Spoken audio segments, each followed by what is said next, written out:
saí do ventre da minha mãe, eu não voltarei. O Senhor deu e o Senhor tomou. Bendito seja o nome do Senhor. Em tudo isso, João pecou durante o juízo a Deus falta uma. Meus irmãos, se vocês estiverem prestando atenção no hino que nós cantamos, que foi o 101, aflição e paz, eu pedi em especial para alguém colocar, porque eu queria falar um pouquinho sobre ele. Esse é um dos cenários que eu mais amo de ouvir, de cantar. E, bom, eu não sei se você não conhece a história desse cântico, ela é bem interessante. A letra vai dizer assim, preste bem atenção. Se paz a mais doce, deves gozar. Se a dor a mais forte sofrer, ou seja o que for, tu me fazes saber que feliz com Jesus hei de estar. Quem ouve essas palavras, com certeza, geram um certo conforto em nossos corações. Porém, se você saber um pouco da história, você vai ver que é um pouco complicado por como ela foi escrita, como ela foi desenvolvida. Não foi um momento bom, não. Na verdade, aconteceu duas grandes coisas, dois grandes traumas para a vida desse autor, para quando ele conseguir escrever essa canção. O ator, o nome dele é Horácio Stanford. Espero que eu tenha conseguido falar da melhor maneira. E na década de 1870, aconteceu dois grandes traumas desse ator, esse compositor desse cenário. A primeira foi um incêndio em Chicago, em outubro de 1871, que arruinou financeiramente. Ele era um homem de negócios e simplesmente a vida financeira dele foi de tudo para baixo. E, não satisfeito com o problema que já tinha acontecido, aconteceu um problema ainda maior na vida dele, que foi a perda dessas 4 filhas. E foi logo em seguida. Em um passeio, uma travessia de um Atlântico, as suas 4 filhas morreram numa colisão com outro navio. E a esposa de Spafford, Ana, foi a única sobrevivente. E naquela época não tinha celular como hoje. Ela enviou um bilhetinho dizendo: eu fui a única que sobrevivi. Ou, mais exatamente, salva sozinha, sem nossas filhas. E aquela foi a maior dor da sua vida. Várias semanas mais tarde, ele foi visitar o local onde suas filhas morreram, onde elas, infelizmente, partiram. E nesse momento, o Espírito Santo tocou no coração dele, e o que fez ele escrever essa linda canção para nós hoje cantar. Canção que nos dá esperança para todos os crentes. A dor e a tristeza, por mais que ela seja constante, nós temos uma esperança. E é isso que tem que nos manter firmes. E, meus irmãos, você pode tentar imaginar a dor desse irmão, mas não dá para tentar imaginar. Às vezes, o momento perto do que até consegue compreender um pouco. Mas são 4 crianças que morreram de uma única só vez. E não muito diferente, o nosso personagem principal desse livro, Jó, ele também teve grandes perdas. E eu não vou só ficar no capítulo que nós lemos, esse é só para poder iniciar, porque eu creio que os irmãos já conhecem muito bem a história de Jó. É uma história bastante tranquila de se ouvir, e muitos já leram esse livro ou já conhecem muito bem a história. Jó não é nem um livro muito tranquilo de se compreender ou de tentar entender. No primeiro capítulo, Jó é dito que ele é o homem mais rico do seu Oriente. Mas, considerando um pouquinho, depois do versículo, a gente nota que ocorre um debate entre Deus e Satanás nos céus. Então, Satanás desce novamente e começa o caos na vida de Jó. No primeiro capítulo, ele perde todos os seus servos, todos os seus gados, como ovelhas, bois, jumentos, e o pior de tudo, os seus filhos. E problema pouco sempre aparece um pouquinho mais, né? Ele falou no versículo 21, diz assim: não sairei da minha mãe e não voltarei, o Senhor Deus o tomou. E E quando ele achou que estava tudo tranquilo, por mais difícil que foi perder tudo isso de uma única só vez, vê um capítulo 2 e consegue trazer um pouquinho mais de dificuldade para Jó e fica ainda mais sombrio a situação dele. No capítulo 2, novamente, o cenário se repete, Satanás indo até Deus e rola mais um debate, e ao retornar, agora Satanás toca no corpo de Jó, na sua saúde, e concede tumores a ele. E também a sua esposa o deixa e ainda induz a amaldiçoar o Deus dele. No hebraico vai dizer que é abençoar, mas é mais um sarcasmo que rola aqui no original. A ideia mesmo é amaldiçoar. Então, meus irmãos, perceba, ele ainda se manteve firme, ainda no segundo capítulo. Mas quando você chega no capítulo 3, o negócio começa a ficar um pouco mais estranho, um pouco mais sombrio. Às vezes a gente está lendo, e até na pregação a gente ficaria no capítulo 1, 2, já prólogo do 42. Mas aí quando você vai lendo todos os capítulos, de pouquinho em pouquinho você percebe algumas coisas meio estranhas no caminho. O capítulo 3, do versículo 1 ao 10,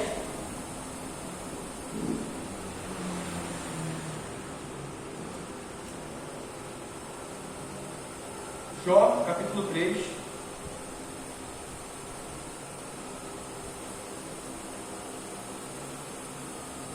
vai dizer assim, o título dá assim, Jó amaldiçoou seu nascimento. Versículo 1 vai dizer, depois disso, passou Jó a falar e amaldiçoou seu dia natalício. Disse Jó, pereça o dia em que eu nasci e a noite em que se disse, foi concedido um homem, converta-se aqueles dias em trevas, e Deus lá de cima não tem cuidado dele, nem resplandeça sobre ele a luz, ficando nas trevas e a sombra da morte habitem sobre ele nas nuvens. Espanto tudo que pode enegrecer o dia. Aquela noite que dela se apoderam densas trevas, não se regozije ela entre os dias do ano, não entra na ponta dos meses, o mistério aquela noite, e dela sejam banidos os sonhos de júbilo. Amaldiçoe aqueles que sabem amaldiçoar o dia e sabem excitar o monstro marinho. Escureçam-se as estrelas do crepúsculo matutino desta noite, que ela espera a luz não venha.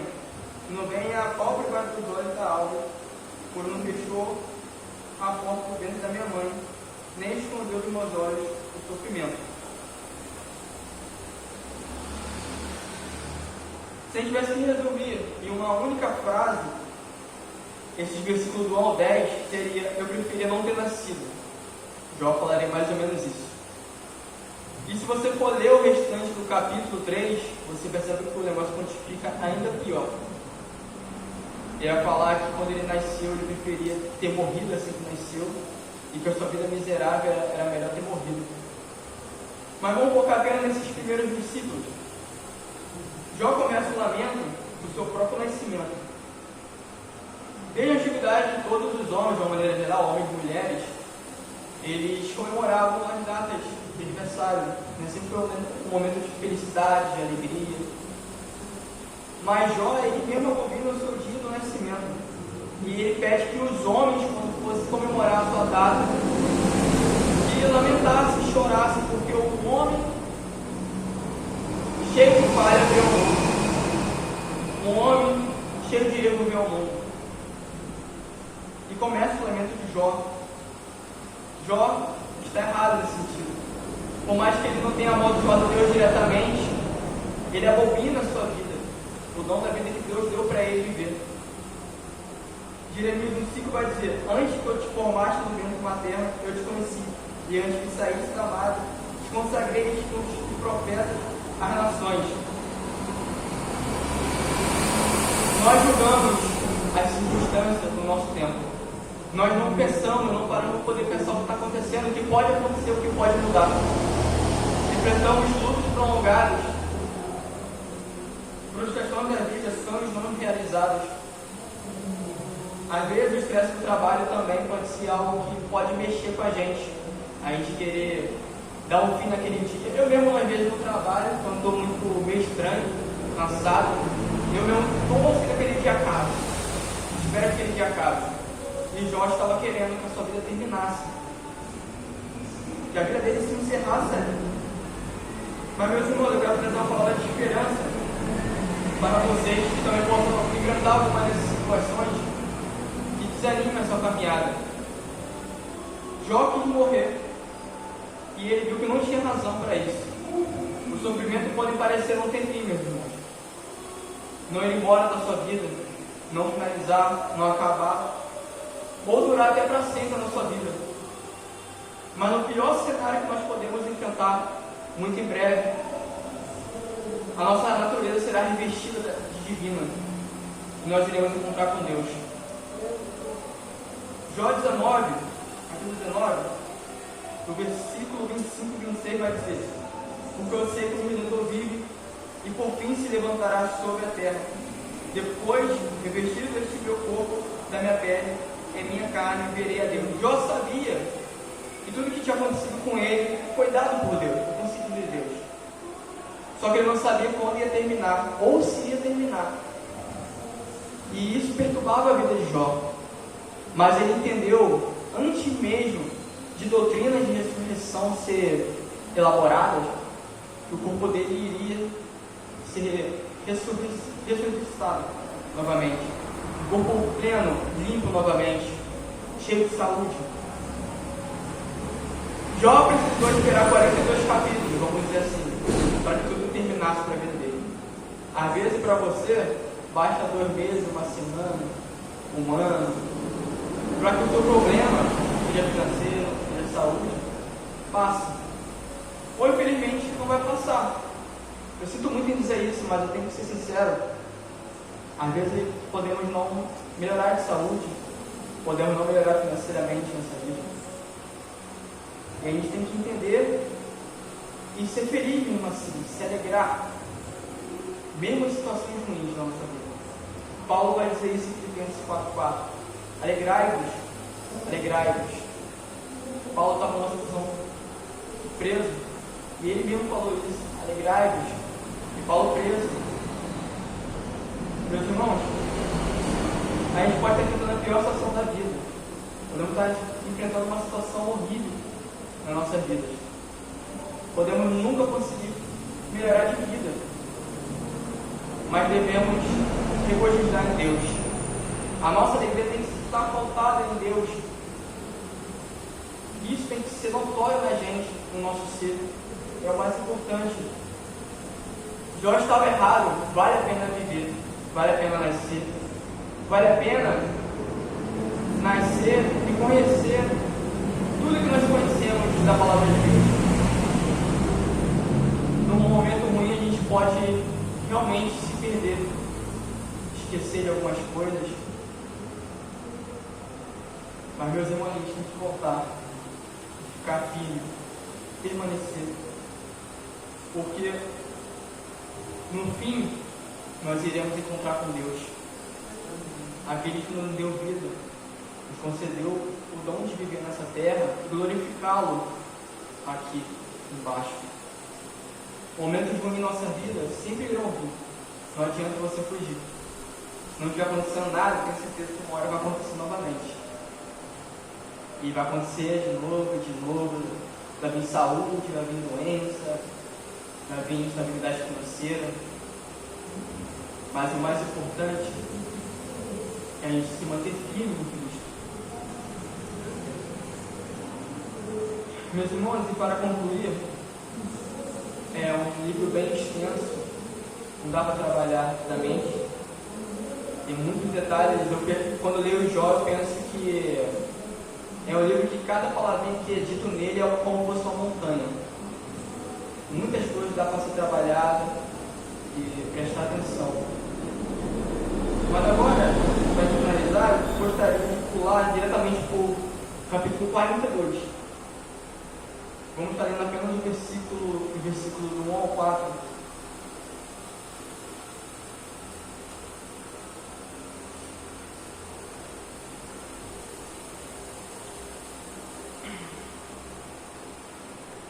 Jó 42 vai dizer: então respondeu Jó ao Senhor: bem sei que tudo pode, e nenhum dos teus planos podem ser frustrados.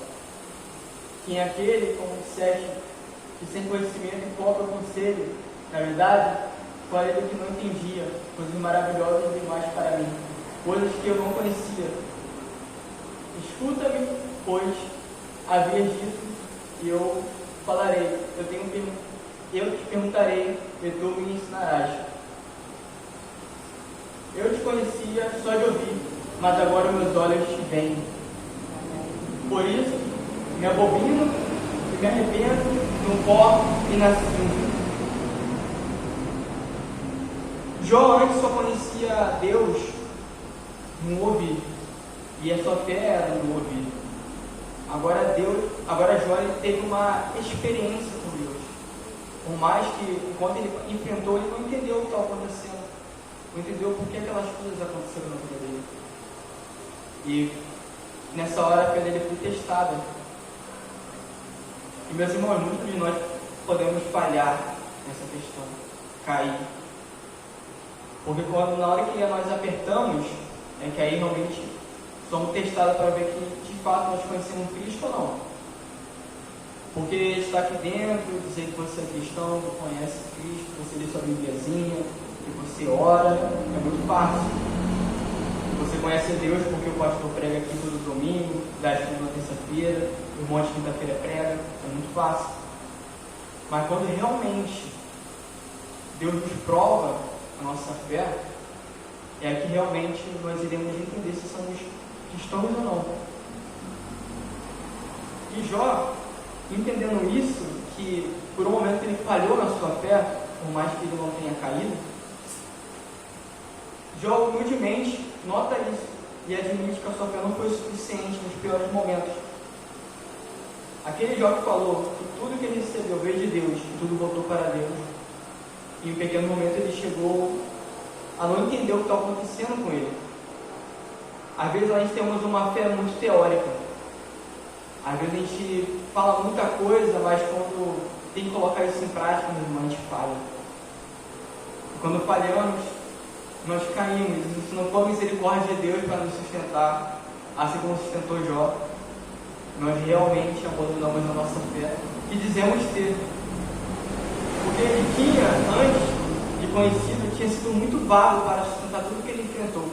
E você pode não enfrentar tudo que ele enfrentou, ou enfrentar o que o autor daquela canção enfrentou.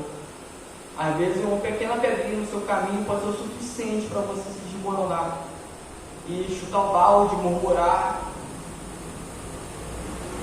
Mas ainda assim, meus irmãos, depois de ele perceber que ainda assim era vago o que ele estava sendo para Deus, ele capita, e agora ele tem uma visão de um sentido ainda mais forte sobre a vida espiritual, sobre a visão espiritual, no sentido que mais do que todos os outros expressa a alma.